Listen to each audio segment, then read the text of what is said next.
Good morning मुलांनो, शुभ सकाळ. अर्थशास्त्र इयत्ता 12वी हा विषय आपण अभ्यासाला घेतलेला आहे आणि यामधील प्रकरण क्रमांक 8 भारतातील सार्वजनिक वित्त व्यवहार पब्लिक फायनान्स इन इंडिया हे प्रकरण आपण अभ्यासत आहोत आणि उपघटक अभ्यासाला घेतलेला आहे क्रमांक 2चा सार्वजनिक उत्पन्न. सार्वजनिक उत्पन्न हा उपघटक अभ्यासण्यापूर्वी या प्रकरणात आपण कोणते मुद्दे अभ्यासले ते एकदा आठवून पाहू. सार्वजनिक वित्त व्यवहार म्हणजे काय, सार्वजनिक वित्त व्यवहाराच्या व्याख्या, सार्वजनिक वित्त व्यवहार आणि खाजगी वित्त व्यवहार यातील फरक आणि सार्वजनिक वित्त व्यवहाराचे घटक. त्यामधील पहिला घटक सार्वजनिक खर्च म्हणजे काय आणि त्याचे वर्गीकरण अभ्यासलेले आहे. आज आपण सार्वजनिक उत्पन्न हा दुसरा घटक अभ्यासत आहोत. पण मागे पाहिलेला तक्ता आपण पुन्हा एकदा आठवून पाहूया. आपण सार्वजनिक वित्त व्यवहार अभ्यासत आहोत. त्यामध्ये पहिला घटक सार्वजनिक खर्च आपला अभ्यासलेला आहे आणि सार्वजनिक खर्चाचे हे भाग अभ्यासलेत: महसुली खर्च, भांडवली खर्च, विकास खर्च आणि विकासेतर खर्च. हे व्हिडिओ लेक्चर आपलं पूर्ण झालेलं आहे, ते तुम्ही माझ्या चॅनलवर पाहू शकता.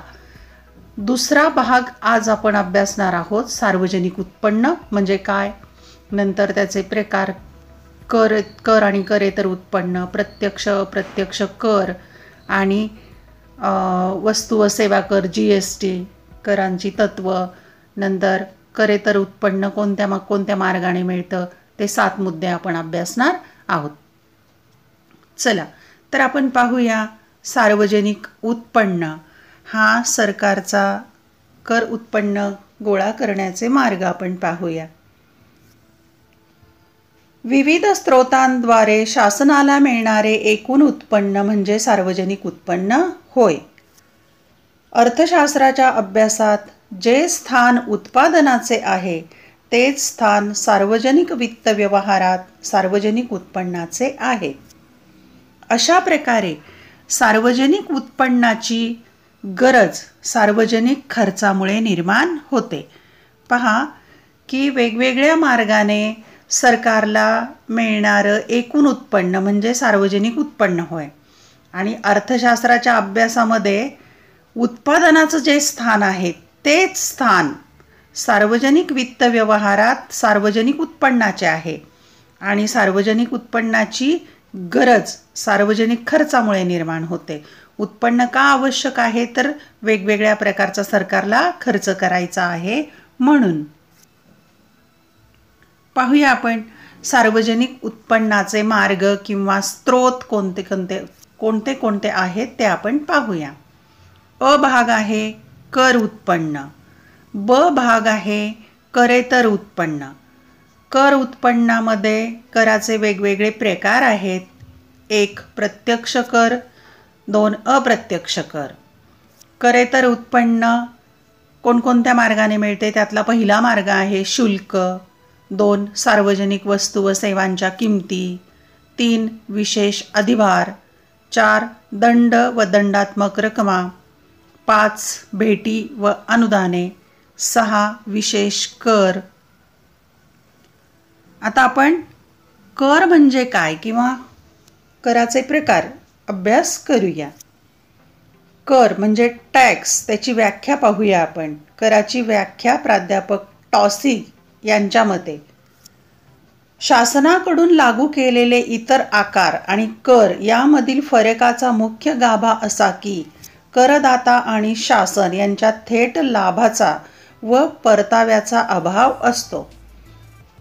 दुसरी व्याख्या आहे प्राध्यापक सेलिंगमन यांच्या मते कोणत्याही विशेष लाभाच्या प्राप्तीशिवाय व्यक्तीने शासनाला दिलेले सक्तीचे देणे म्हणजे कर होय.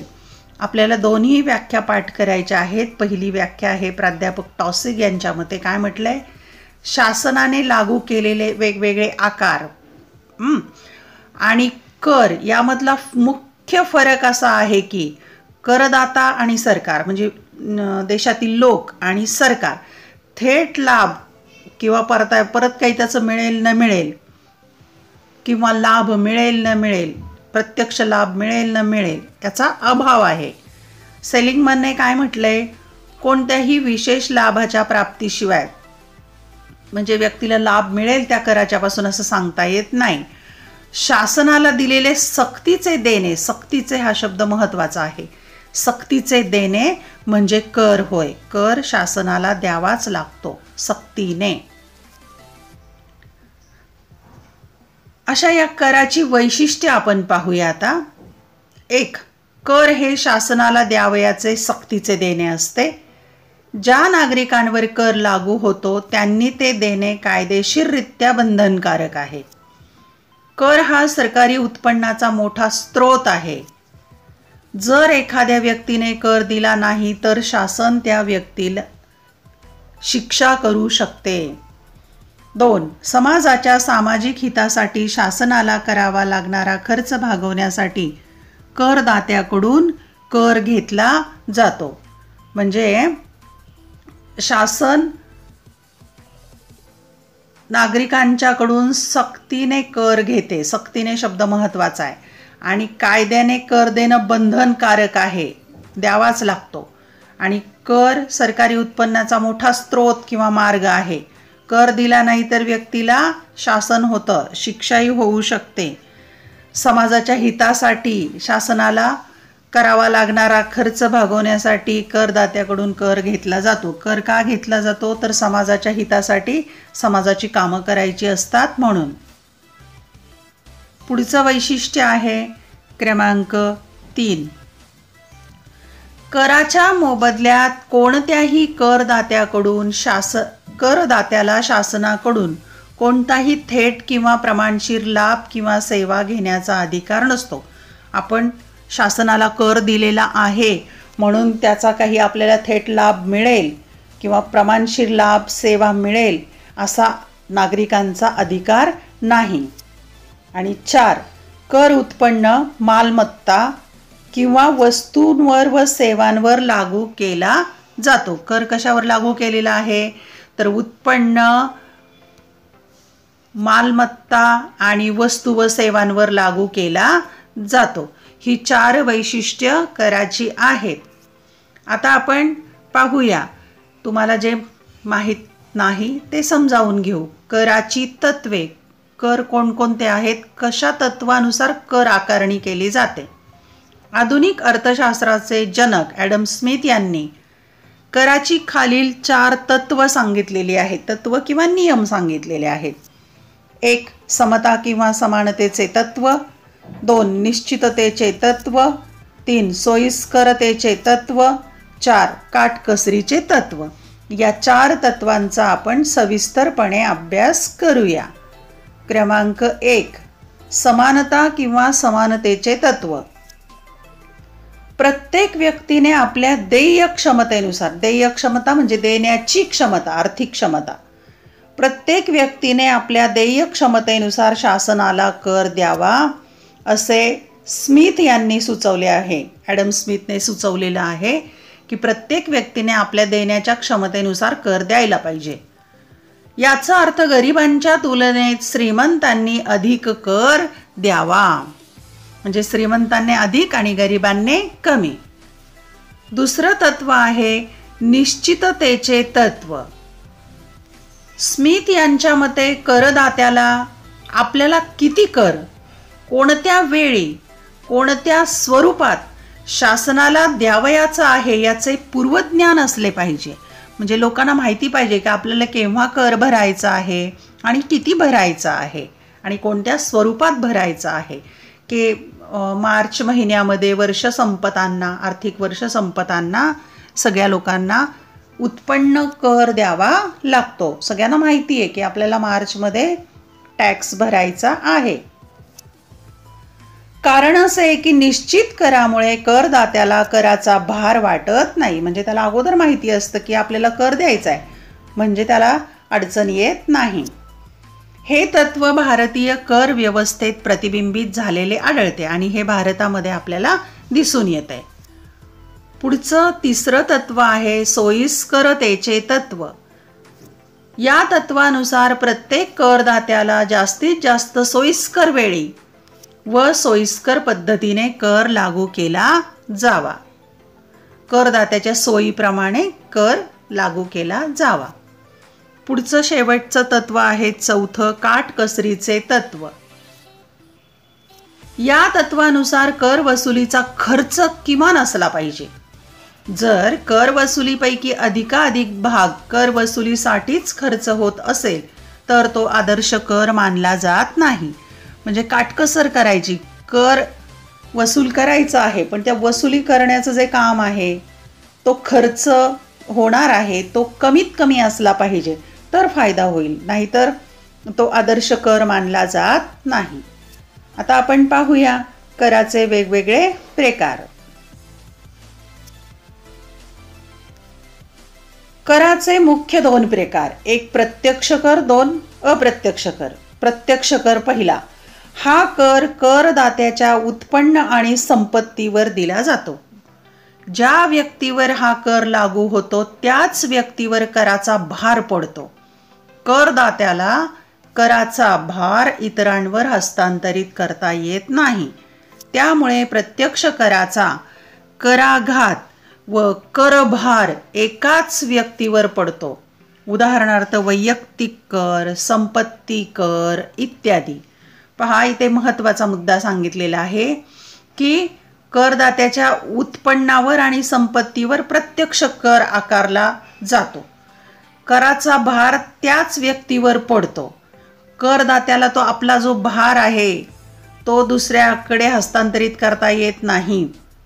म्हणून प्रत्यक्ष कराच्या बाबत कराघात व करभार एकाच व्यक्तीवर पडतो. उदाहरणार्थ वैयक्तिक उत्पन्न कर आणि संपत्ती कर. आपल्या उत्पन्नावर कर द्यायचा आहे, त्याचा कराघात म्हणजे पहिला आघात आणि त्याचा भार पण वजन पण संबंधित व्यक्तीवर पडतं. हा झाला प्रत्यक्ष कराचा प्रकार. दुसरा प्रकार पाहूया आपण अप्रत्यक्ष कराचा. अप्रत्यक्ष कर हा कर वस्तू व सेवांवर लागू केला जातो. एखाद्या वस्तू किंवा सेवेच्या उत्पादन किंवा खरेदी विक्रीच्या वेळी हा कर दिला जातो. अप्रत्यक्ष कराचा भार करदात्याकडून इतर व्यक्ती किंवा व्यक्तींना हस्तांतरित केला जाऊ शकतो. म्हणून कराघात आणि करभार निरनिराळ्या घटकांवर पडतो. उदाहरणार्थ भारतात नव्याने लागू केलेला जवळजवळ सर्व अप्रत्यक्ष कराऐवजी वस्तू व सेवा कर GST म्हणतात त्याला.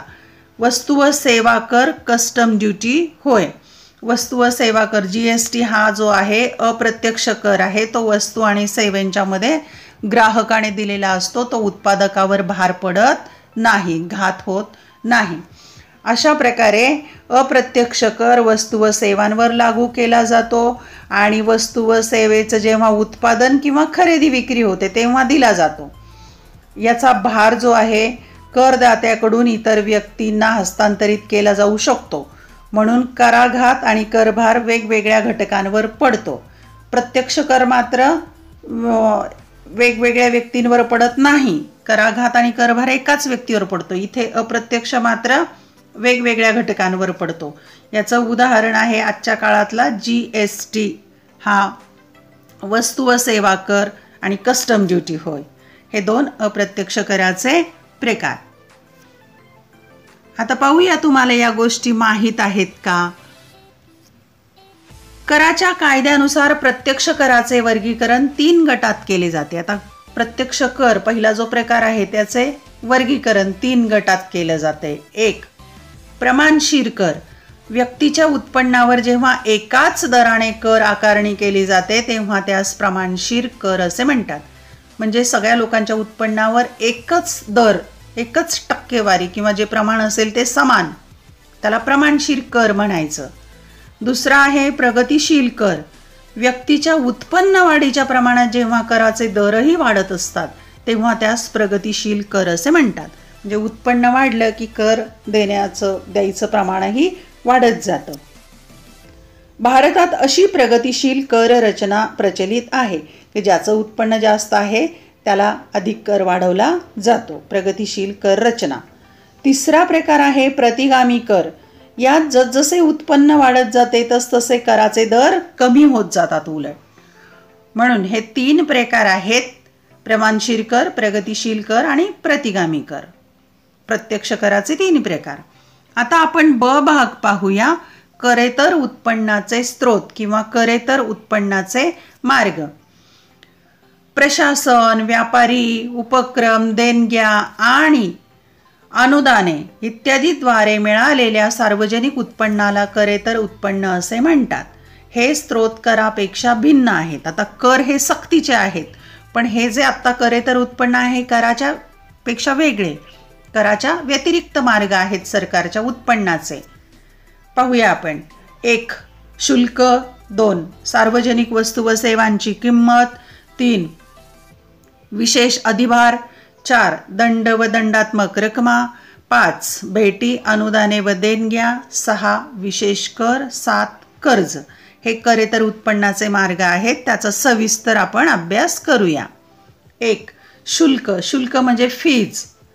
जर कर कोणत्याही मोबदल्याविना सक्तीने द्यावा लागतो तर शुल्क हे शासनाने पुरवलेल्या सेवेबद्दल दिले जाते.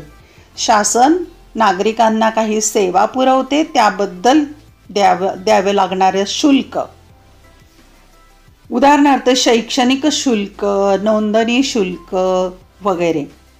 उदाहरणार्थ जमिनीच्या खरेदी विक्रीचा व्यवहार असेल, त्या नोंदणी करताना जो खर्च येतो, शुल्क द्यावं लागतं, ते सरकारचं उत्पन्न आहे आणि ते काही सक्तीचं नाही आहे. शासनाने पुरवलेल्या सेवेबद्दल ते दिलं जातं. 2. सार्वजनिक वस्तू व सेवांच्या किमती म्हणजे प्राइसेस. आधुनिक शासन आपल्या नागरिकांना विविध वस्तू व सेवांची विक्री करते. अशा वस्तू व सेवांचा लोकांनी शासनाला दिलेला मोबदला म्हणजे किंमत होय. सरकार नागरिकांना ज्या वस्तू व सेवा पुरवते त्याचा मोबदला द्यावा लागतो सरकारला. उदाहरणार्थ रेल्वे भाडे, टपाल सेवा यांचा मोबदला आपण देतो, तो सरकार जमा होतो. क्रमांक 3. विशेष अधिभार. हा देखील करेतर उत्पन्नाचा एक मार्ग आहे. शासनाने विशिष्ट भागातील रहिवाशांना दिलेल्या विशेष सुविधांबद्दल नागरिकांनी दिलेला मोबदला म्हणजे विशेष अधिभार होय. उदाहरणार्थ ज्या विशिष्ट भागातील रहिवाशांना स्थानिक स्वराज्य संस्था, रस्ते, ऊर्जा, पाणी पुरवठा इत्यादी विशेष सुविधा पुरवल्याबद्दल कर लागू करू शकतात. आपण स्थानिक स्वराज्य संस्थेला घर भाडे, पाणीपट्टी भरतो, तो आपण विशेष अधिभार देतो सरकारला. सरकार ज्या सुविधा पुरवतं त्याबद्दल दिलेला नागरिकांनी मोबदला. 4. करेतर उत्पन्नाचा मार्ग आहे दंड व दंडात्मक रकमा. देशातील कायदे व नियम मोडणाऱ्या लोकांवर शासन दंड आकारते.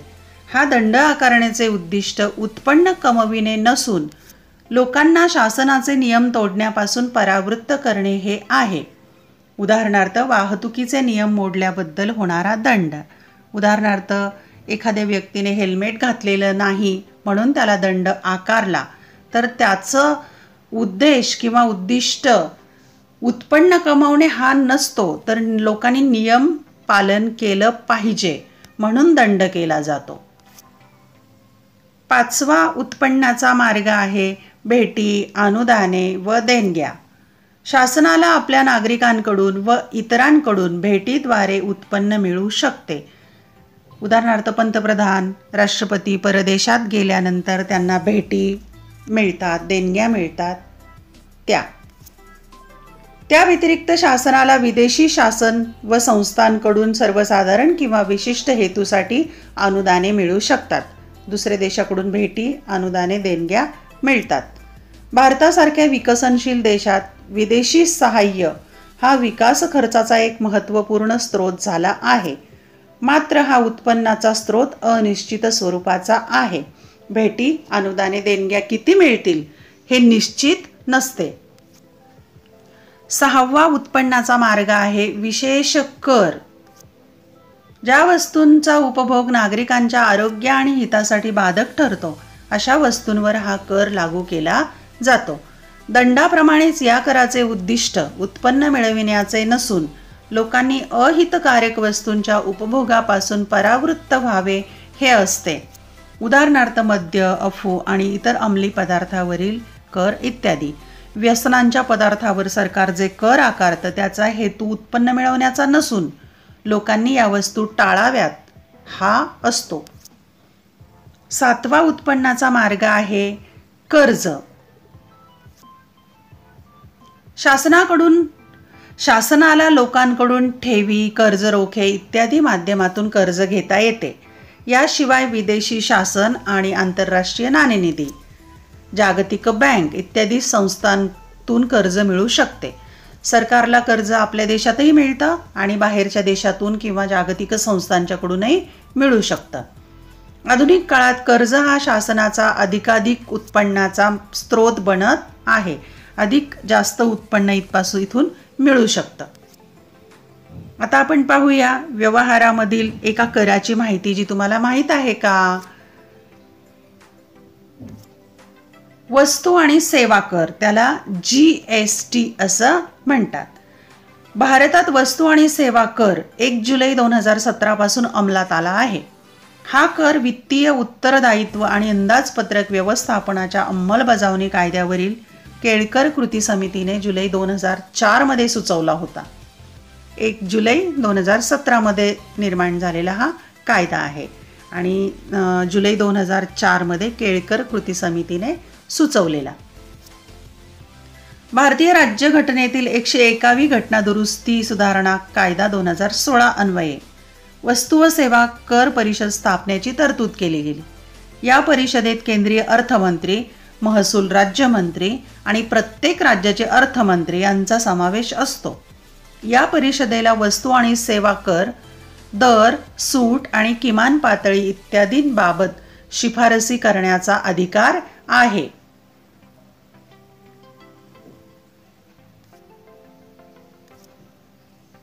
वस्तू निर्माण किंवा विक्री यावर एकाच टप्प्यात लागू केल्या जाणाऱ्या उत्पादन शुल्क किंवा विक्री करापेक्षा वस्तू व कर वेगळा आहे.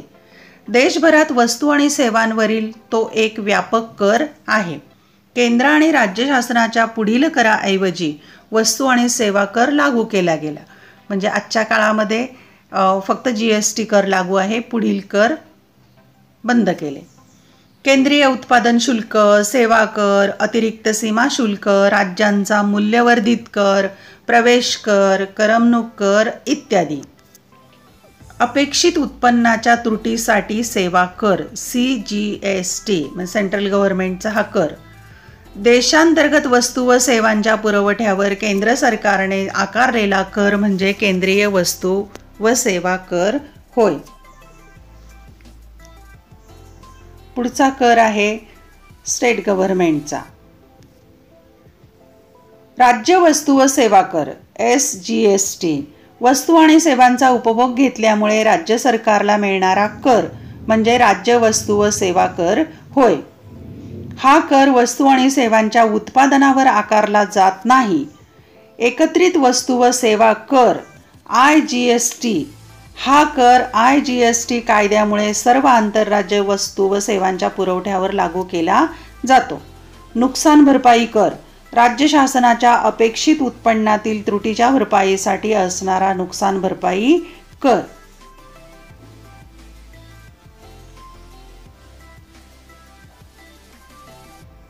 वस्तू आणि सेवा करांचे अपेक्षित लाभ, याचे फायदे काय आहेत ते पाहू आपण. यामुळे भारताची एकात्म सामायिक राष्ट्रीय बाजारपेठ निर्माण होण्यास मदत होईल.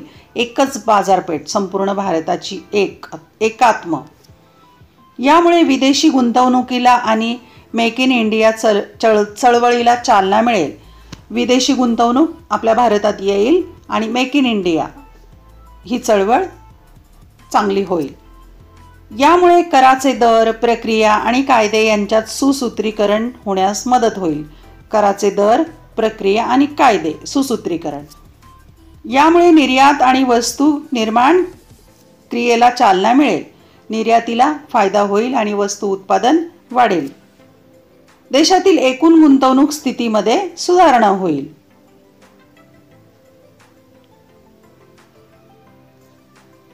देशातील कर व्यवस्था सुलभ होण्यास मदत होईल. अंतिम वस्तूची किंमत कमी होण्यास मदत होईल.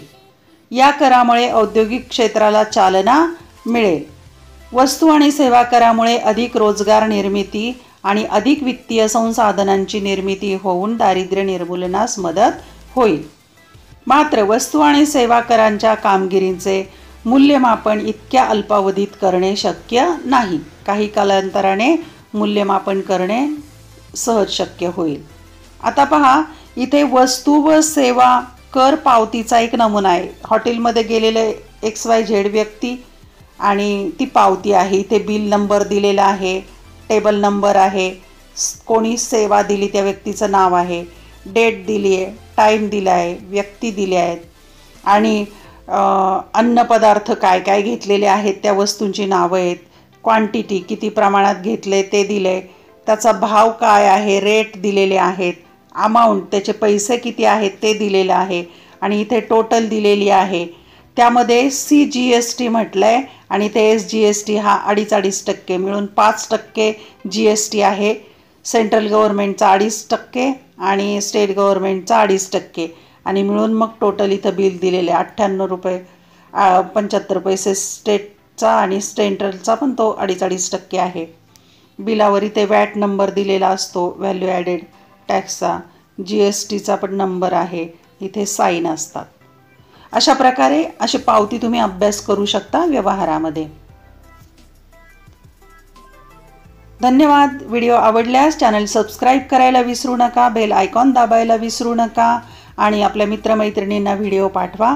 तसेच तुमच्या अडीअडचणी कमेंट बॉक्समध्ये टाका.